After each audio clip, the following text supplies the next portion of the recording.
دبن سلوگانا بر بپیشروژا که باشتر جسیویان را و بهفکاریا کمالای ملک یا خودی درکاتنا السیوی و سقطان بکمالای العطاء الخیری التنمویه دروجا دشامل بجار عفرین فستیوالا هیوی هیا هاتبداوی کرن. هدفي ما اجواء مهرجاني ام زاروكي خاي سيويه سوريا بشكل عام ام جوي حرب درخين جوي شاب بن وفرح لي مش بن كاسي حاضر بنا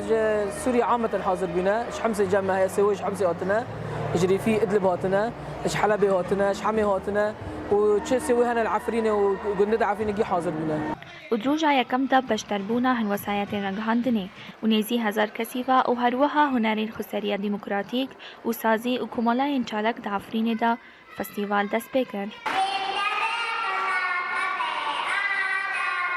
و تیدا هن چالکی هاتا پیشکش کرن. ارمان جا او بی کجنو و کنو شابین دیرن سرین سیوی و زاروکن سقط کری ین کو تجاری جیانا خا نرخ ندیت بون. فعاليات المهرجان ده بيرو بنا عرض مسرحي شعر فقرات شعر سيرك غداء خورن مع دينو وتكريم سيويرو تقريبا حازوا 9 سيوة هذه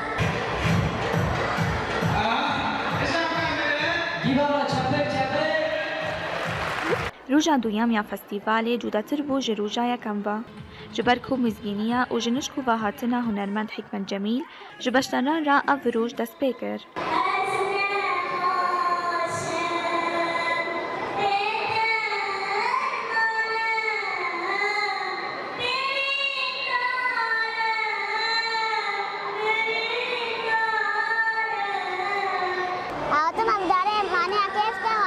महाराजान पर आफरीन चेब है माने आमोना पे देर खुलाओ ना गस्तरा माने खान गर्दे बाद जोन बाचने में अम्पायर बकेफ का وما كلام هذا مشاركة كلام مسابقة كلام شال عم بسهرة كيف كان ورقصة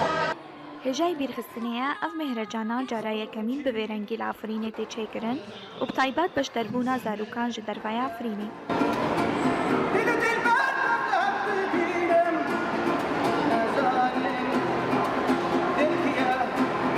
شيلان يوسف أورينت نيوز عفرين.